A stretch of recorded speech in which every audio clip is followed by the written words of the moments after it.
कुणाल और पलक के रिलेशन को 7 साल हो जाते हैं और अब पलक कुणाल से कहती है, कुणाल, मैं कब तक ऐसे ही तुम्हारी गर्लफ्रेंड बन के रहूंगी। अब मैं तुम्हारे घर तुम्हारी दुल्हन बन के आना चाहती हूँ। तुम माँ से हमारे शादी की बात करो ना। हाँ पलक, मैं आज ही माँ से बात करता हूँ। कुणाल अपनी माँ को कॉल करता है। माँ, मैं पलक से शादी करना चाहता हूँ, लेकिन वो हमारी कास्ट की नहीं है। दिमाग तो ठीक है ना तुम्हारा, बाहर पढ़ने क्या भेज दिया तुमको, तुम्हारा तो दिमाग ही फिर गया है। पर माँ, प्रॉब्लम ही क्या है लव मैरिज करने में? आखिरकार किसी न किसी तो मेरी शादी करवाएगी ही ना आप। कुछ भी हो, अरेंज मैरिज ही होगी तुम्हारी। चुपचाप से घर वापिस आ जाओ। कुणाल अपने घर वापिस आ जाता है। उसकी मम्मी अपने मायके में ही रहती है। कुणाल के मामा और बाकी सब लोग उसके लिए लड़की देखना शुरू कर देते हैं ताकि उनके खानदान की नाक ना कट जाए। कुणाल, आज तुम्हें देखने के लिए आने वाले हैं, तो ऐसे कोई भी हरकत मत करना जिससे हमारा नाम खराब हो जाए। पर मैं पलक के अलावा किसी और से शादी नहीं करूंगा। मैं पलक को ही पसंद करता हूँ और उसके अलावा मेरी जिंदगी में और कोई भी लड़की उसकी जगह नहीं ले सकती। दूसरे जात की लड़की किसी भी कीमत पे हमारे घर की बहू नहीं बन सकती है।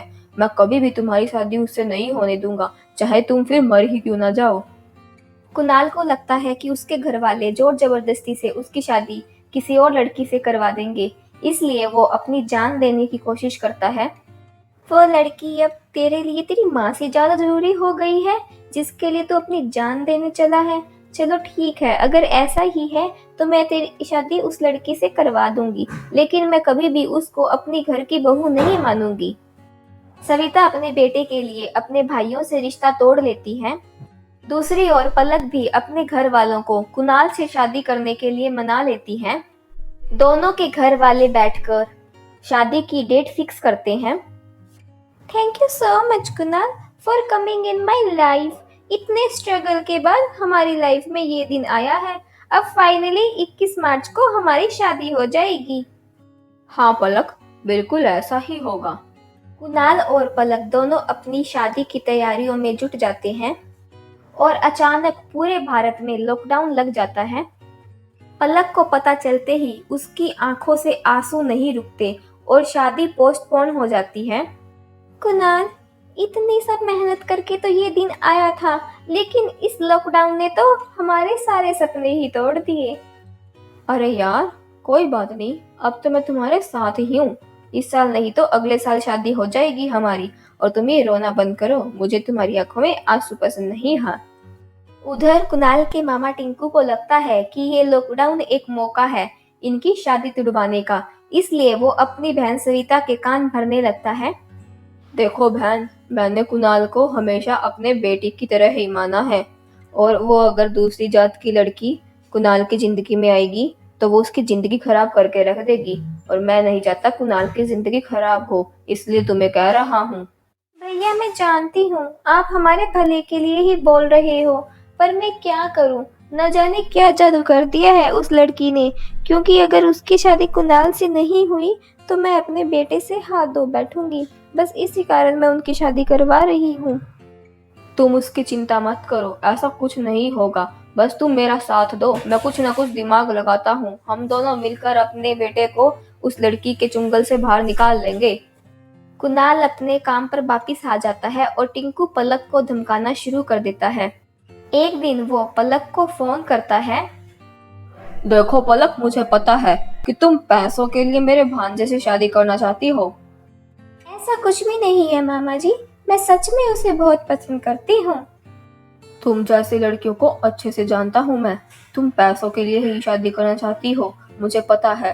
और कुणाल भी तुमसे शादी के बाद इतना अटैच नहीं रहेगा, वो हमारी तरफ झुक जाएगा। और अगर तुम्हारी शादी हो गई ना, तो मैं तुम्हारा जीना हराम कर दूंगा। तुम देख लेना, तुम इस घर में खुश नहीं रह पाओगी, और ना मैं तुम्हें रहने दूंगा।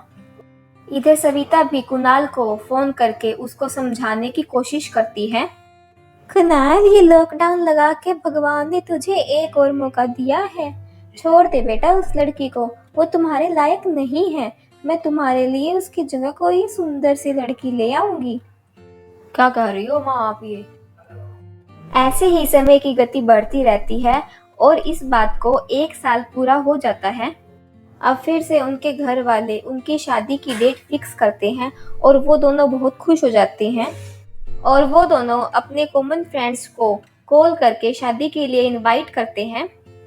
अरे यार, हमारी शादी है तो तुम लोगों को हमारी शादी में जरूर आना ही पड़ेगा। तुम लोग नहीं आए ना तो फिर देख लेना तुम्हारा आना बहुत जरूरी है। वाह यार, तुम लोगों की तो चांदी है। तुम लोग हमें इनविटेशन नहीं देते ना तो भी हम आते। लेकिन पलक की खुशियों को तो जैसे ग्रहण लग जाता है। इस बार फिर से लॉकडाउन हो जाता है और ये सब पलक को बर्दाश्त नहीं होता और वो कुणाल को फोन करके बोलती हैं, अब मैं और वेट नहीं कर सकती कुणाल, मैं इसी लॉकडाउन में तुमसे शादी करूंगी। और वैसे भी हमारा बहुत खर्चा हुआ है, पिछली बार भी हो गया था और इस बार भी हमने अब एडवांस सबको पहले से ही दे दिया है। पर पलक, अभी तो शादी में सिर्फ 50 लोग ही अलाउ है। इससे तो बेटर होगा कि हम कोर्ट मैरिज ही कर लेते हैं। नहीं कुणाल, मैं तुमसे अच्छे से शादी करना चाहती हूँ, इसीलिए तो इतने साल इंतजार किया है। आखिरकार सबको पता चलना चाहिए, हमारी शादी तो धूमधाम से ही होगी। इधर कुणाल के घर से कुणाल और उसकी मम्मी ही शादी की सारी तैयारियां करते हैं। तुम्हारी शादी तो मुझे पूरी जिंदगी भर याद रहेगी। कैसे छुप छुप के सामान खरीदना पड़ रहा है हमें, ऊपर से ये मास्क, दम घुट जाता है, ना लगाओ तो ऊपर से अलग झमेला। क्या करूँ माँ, मैं खुद ही इतना परेशान हो गया हूँ इस लॉकडाउन से। अब बस किसी भी तरह शादी को निपटा देते हैं। अब शादी में बस 11 लोग ही अलाउ हैं और कुणाल के घर से कुणाल के सिर्फ 5 ही घर वाले आते हैं और शादी के टाइम पे ही दोनों के घर वालों की तरफ से आए पंडित में झगड़ा हो जाता है। बंगाली रस्म से ही शादी होगी? नहीं, बिहारी रस्म से ही शादी होगी। पलक फेरों पर ही रोने लग जाती है और पंडितों से कहती है, आप लड़के वालों की मर्जी से ही शादी करवा दीजिए, मुझे बस कुणाल चाहिए और कुछ भी नहीं। जैसे तैसे शादी हो जाती है और पलक कुणाल के साथ उसके घर चली जाती है।